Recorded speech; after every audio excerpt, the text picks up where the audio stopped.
Ladies and gentlemen, Side Strafe back with some more World of Tanks. Today looking at a few replays. We're going to start things out with the Type 62 premium Chinese light tank, and actually taking quite a liking to this bad boy. It makes me want to play a few more of the Chinese lights, so I'll probably look into that sometime in the future. But this was, of course, donated to me by Mr. Suicide, so once again, special thanks to him.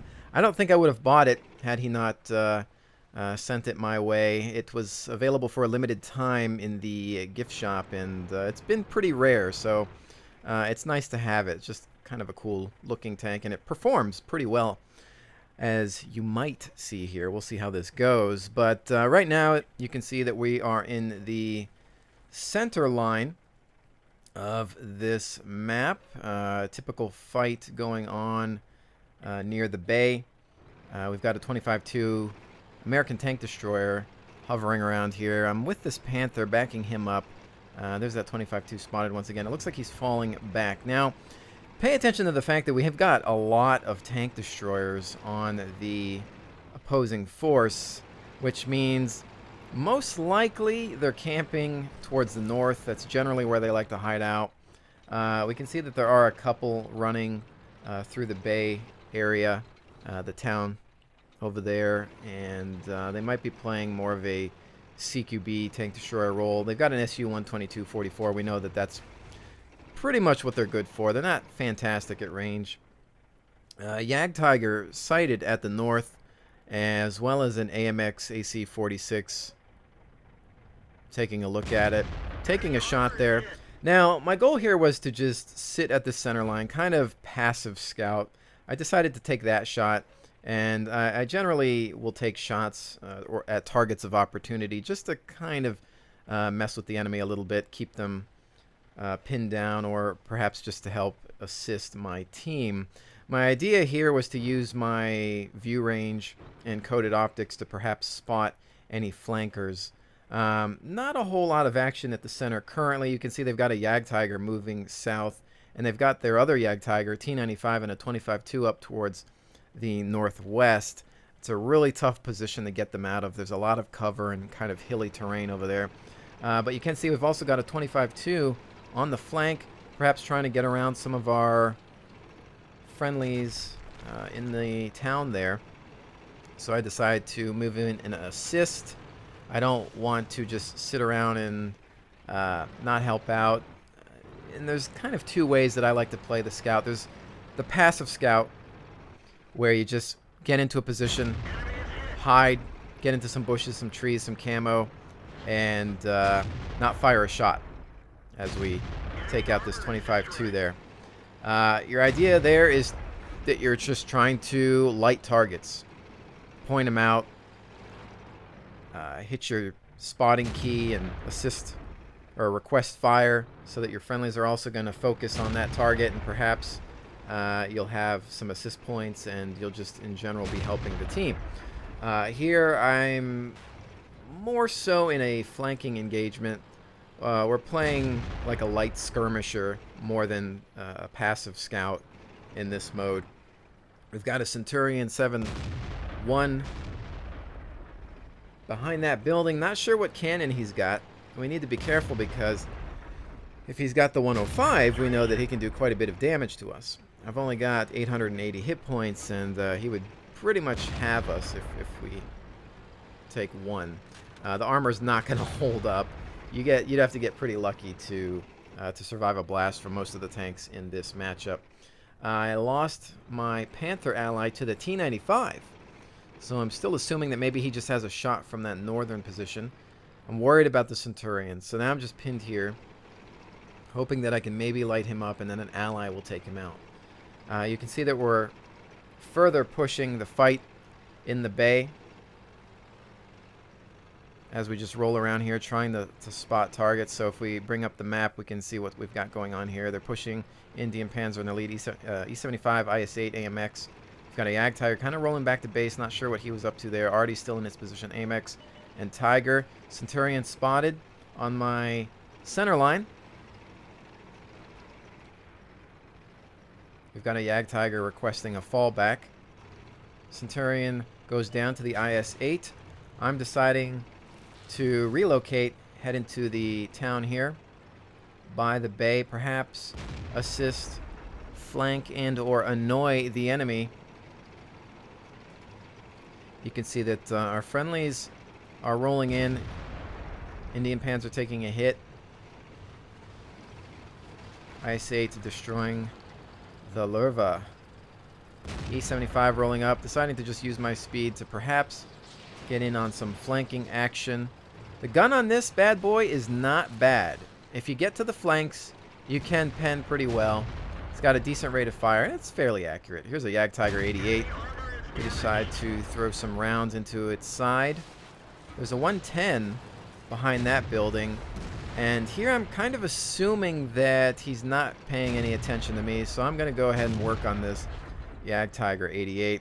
Take some extra time there to get some shots on some weak spots. However, I'm pretty much tunnel visioned at this point. As you can see, we've got that 110 moving around to my flank.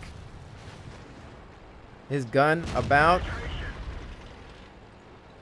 takes a shot, blasts me, taking my ammo rack. I decide to move out of here. I fire one shot before I realize it's time to go. His shot misses. I'm going around the building trying to use this wall as cover. IS-8 friendly, bringing him about as I use him as a meat shield. He takes the shot, destroying the 110. Fantastic maneuverability on this Type 62. Thank goodness I had those allies around, or that could have ended much differently. GW Panther destroyed by the Indian Panzer. As we continue to roll forward, the game looking fantastic for our end. You can see the score definitely in our favor. They've got the Jagdtiger, T-95, and Tiger remaining as we continue to push north. Now, the last known location of the T-95, still northwest. We don't know if he's moved. You can see that we've got a Tiger spotted, Jagdtiger to the south. We're thinking that that T-95 is still up here. Very typical location for tank destroyers. Once again, hard to get them out of that. Indian Panzer rolling forward. I know that that T-95 could blast me for about 700 to 800 damage. If I'm not careful, that would take my life. There's that Indian Panzer rolling into the cap. As we take a look at him, one-shotted as the T-95 pops. It sets him on fire.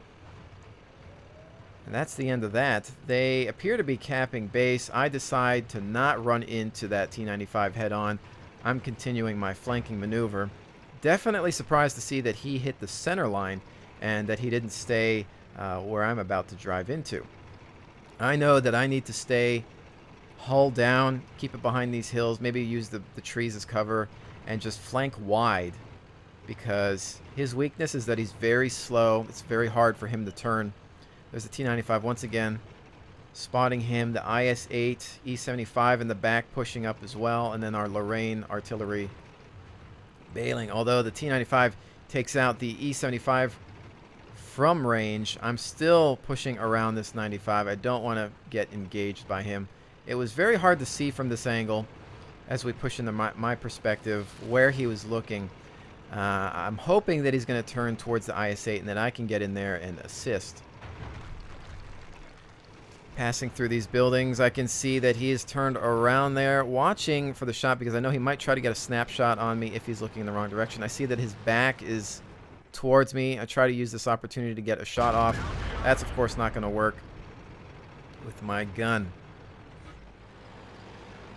We're loaded up. I'm thinking, all right, I need to assist with track damage. The IS-8 is in this fight. I'm going to go help out. Can't just sit back. Rolling in. Trying to get some shots off on these tracks. That actually misses. It goes a little too high. And we're going to go ahead and fire one at the track. It spins him just a touch. But it looks like he's still in the reload. I think the IS-8 is immobile. I can't really tell his track back in business. We're still just firing at his tracks. Also giving us some damage. Keeping him immobilized. We know that that is his major weakness. A lot of T-95 drivers will have full-on repairs for their crew as well as a toolbox, because they know that getting tracked is pretty much the end. So IS-8 finishing him off there with us assisting. But then the Jagdtiger appears. IS-8 turns to look at him. I continue to grow for cover. Jagdtiger finishes off that IS-8. I just need to use my speed and somehow get around him. Jagdtiger has 6 kills. It's just me and the Lorraine. I'm trying to move around this guy. Need to avoid his shot. I don't have much armor or hit points. I managed to escape, narrowly missing that one. Coming around this Jagdtiger, throwing some shots in, switching to heat ammunition because, well, this moment is intense. My heart was pounding during this battle. Jagdtiger just trying to maneuver. He's stuck. I'm trying to go for those shots, maybe track him. It's just not happening. He's moving in reverse. We're side by side, trying to come around him, keep him pinned. So far, it looks like it's in my favor. He's got me pinned up against this wall. Going to take another shot, but the artillery right into his frontal plate, destroying him for the assist there. That game was just out of control. That was one that happened during my live stream on twitch.tv, and after that I had to take a break because that was just bonkers. To be the last scout, or one of the last tanks, the last tank, not counting the artillery piece, left alive, it was just insane. You can see that we got a mastery badge here as well as a few other things. You know, taking a look at the damage we did, 2,862 damage. Our experience was 1,390, mostly because we were the low man on the totem pole fighting much larger vehicles. And in my opinion, that's the way to play a scout tank. That's the way to play a light. I'm not a scout master. I don't play lights as much as I used to in beta. Things have changed so much since then. Back then, the Leopard was the light of choice, but now there's so much more to choose from.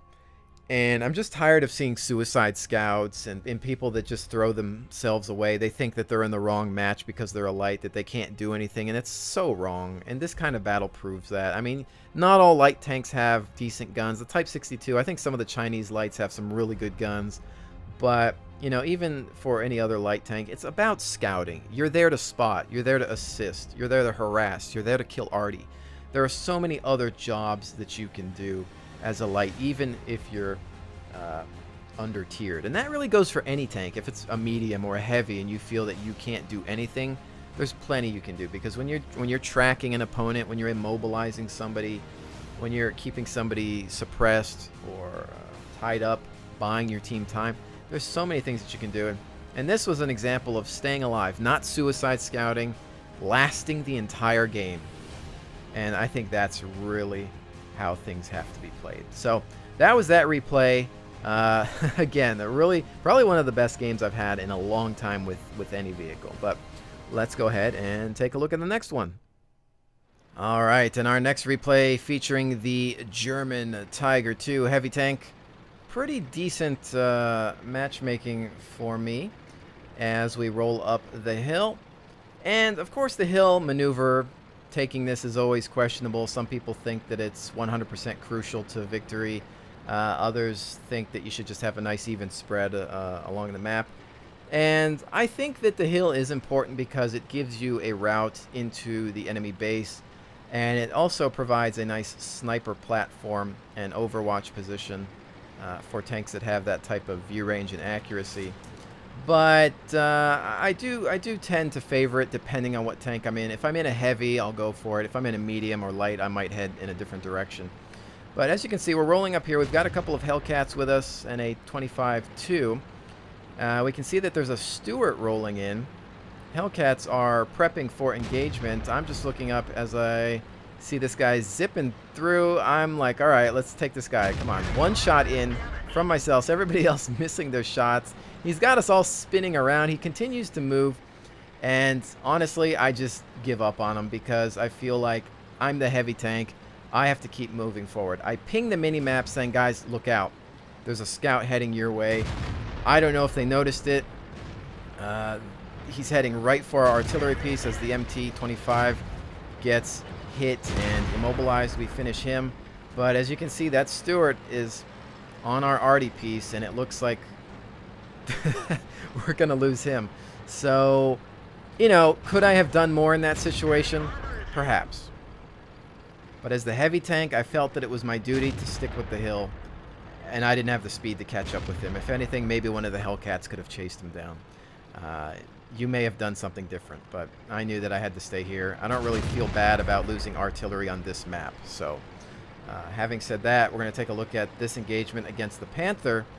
I know that even though I can take him, I still want to side scrape because his gun can still pen my lower plate. There we go. He hits a track shot on there. Let's zoom out a little bit more so we can see where his next shots land. Just continuing to side scrape here. He's going to go for a shot. You can see that tactic is successful, promoting a bounce with that maneuver as we go in on this M6. So they didn't send the bulk of their forces towards the hill. That already gives us some sort of advantage. And if the Hellcats or the 25-2 can make good use of that, they might be able to snipe targets from above. However, as you'll notice, a lot of their tanks are actually down below here, and they won't be able to get a shot on them. We do also have some enemies moving towards base. Minimap is being pinged, although we do have some defensive players rolling in. My hopes at this point is to come up behind their main assault force and hit their weak spots. Hopefully we can do that. Tiger 2, obviously not the fastest tank, but we still got a good amount of health left and plenty of ammunition to take care of the job. So let's see how that goes. There are some last known locations for the Jagdtiger 88 in the back. Here we are on the VK. Nice shot into the back. He has no idea what hit him. I'm just getting into, or preparing to get into a little bit of cover if I need to. He decides to shoot at the wall for some reason. Perhaps just a misclick or some sort of panic or frustration. Not sure what happened there. Tiger 2 not paying much attention to me. Jagdtiger 88 actually manages to hit me. I decide to not pay attention to him and continue on with the Tiger 2, looking back once just to get myself into cover from the buildings, or with the buildings, I should say. Tiger 2 just wide open as I have the VK wreck as cover. So that Jagdtiger's still back there. I'm thinking that he's going to be my next target. We've got a 25-2 also here to help engage. Base does have defense, but the game is actually pretty close here. Lerva moving up on the M6 and T-44. I'm hoping at this point that they can take him out. And I'm just going to try to work on this Jagdtiger 88, or perhaps try to find that Churchill, who hasn't been seen in a while, although we do have his last known location. He could be moving north. So I decided to take a longer route around here. In the meantime, seeing this Lerva, I decide, well, you know, since I have the shot, traveling towards the Jagdtiger, target of opportunity, might as well stop and help out. So there's the Jagdtiger 88 engaging the 25-2. He's not going to last long against that armor and firepower. Here we have his flank. Great opportunity. Just needs one more shot from any of us to really just drop him. I see that we've lost base defense at this point in time. I am the only tank left. There's the Jagdtiger and the Churchill. Now this tactic may be questionable to some of you. I decide to stop chasing the Jagdtiger. I say there's a Churchill at the base. He might try to cap. Yes, I can kill the Jagdtiger, even from the front. I have plenty of hit points. I have firepower. I have premium rounds. I've got what I need to take him out. I could have chased him. He wasn't that far away. I could have just taken him out and then rerouted to maybe go hit the Churchill. But honestly, I was paranoid. I was worried that something might go wrong. Too much time might have been bought by the Jagdtiger, and that the base may be captured. I didn't want to take any chances, so instead I decided to go back for the base. I may have been able to pull it off, who knows, but I decided to play it safe and just head back. Now, as you can see here, I also take a turn. Instead of going straight in through the obvious route, I decide to flank as well, and I think one of my teammates was saying, hey, go flank around here, and I decided to agree with that advice. And so the idea would be to maybe catch him in a position that he's not ready for, because he knows maybe my last known location and might not expect this. So I'm getting ready here. You can see getting into a side scraping position here. Looking for him. There he is. Not looking my direction. We managed to slam him. I think that was actually the rear of his tank, because I think he was positioned in a way that he'd be ready for a frontal assault, whereas he wasn't expecting this maneuver. So we come around, not really afraid of him at all at this point, but I want to maintain all of my hit points, so I'm just setting myself up again in a side scrape position to better deal with him as a threat. Maybe playing it a little too safe, but hey, why not?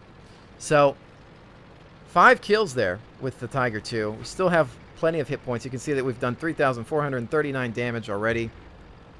Where is this Jagdtiger at? We've got 7 minutes left. I just have to find the guy. And that's the problem, because I'm thinking this guy's got to be hiding. There's no way he's doing anything else but hiding. I just don't know what he could be thinking, and I'm just on the hunt. I'm worried about him maybe backtracking. Who knows? And there he is, deciding to just pop out as I fire on the move, taking him out, continuing to drive by, because we all know that it makes you look like more of a pro when you just keep driving. Like, that didn't bother you. He was just a fly on the wall. So that was another fantastic game for me, showing the strengths of the Tiger II. The side scrape potential is fantastic. At that tier, really hard to best that tank, of course. Other tiers maybe an issue there. You can see we did have some friendly damage on a Hellcat. I think that's when one of them bumped into me on the hill. Find that kind of annoying that it does that, but you know, what can you do, really? Getting a few medals here, of course, Top Gun and Defender. Just lots of damage and destruction all around. Once again, 3,582 points of damage. 1,155 XP on that base. And just I think a nice example of how to play the Tiger II. I'm starting to play certain tanks more aggressively. I'm learning how to play a tank that actually features some added armor. Most of the time I drive around in tanks where armor is not the main point of interest. The Tiger II is hit or miss. It's got a very weak lower plate, as do most German tanks. But if you angle it properly, if you use it in hull down mode, if you side scrape with it, which we did several times in this match, you will usually succeed. So maybe not the most challenging opponents, maybe not the hardest game one could face, but I think I wanted to showcase this just for tactics usage and show that I had to change my mind a few times. You may think that letting the Stuart go by was questionable. You may think that taking the Jagdtiger 88 out last might be questionable. Heading back to base, would you have head back to base, or would you have taken out the Jagdtiger first? You never know. Again, I was mostly paranoid about base capture, even though it was only one and it would have taken some time for him to cap. I didn't want to take any chances because, you know, I could have been tracked, I could have been delayed, anything could have happened. So I decided to go that route, take him out, and then worry about the Jagdtiger last. We had 7 minutes left, so there was plenty of time to deal with that threat. I'm sure I would have found him eventually, or he could have just went for a draw. Thankfully, he didn't. He decided to try to come back and help his friend out, but it was too late by then. So 2 excellent games there. I think more so focusing on the tactics. You know, and for me, it's not really just about raw kills or score or damage. It's about what kind of tactics were used in this game. How to play a scout, how to play a light tank. I'm not the best at them, but I think that was a good example of how to be a skirmisher. It really wasn't a passive scouting job, but one that really showcased flanking and maneuverability. Tiger II, again, just showcasing, I think, patience, taking the time to set up side-scraping positioning. Taking the time to flank around buildings instead of taking the forward route. You can see that we surprised that Churchill. He wasn't a major threat to us, but again, we saved some hit points, saved some cost on repairs, and I think a good day all around. So, ladies and gentlemen, I hope you've enjoyed this look at 2 of my latest replays. Don't forget to catch me on twitch.tv/sidestrafe. You can find a link in the description below for some live World of Tanks, amongst other things. And also just don't forget to check out some of the links for any of the mods that I may be using. They're also below. You can find the damage meter as well as anything else I might decide to use for the game. But with that said, once again, thank you so much for joining me. I will definitely see you on the next one.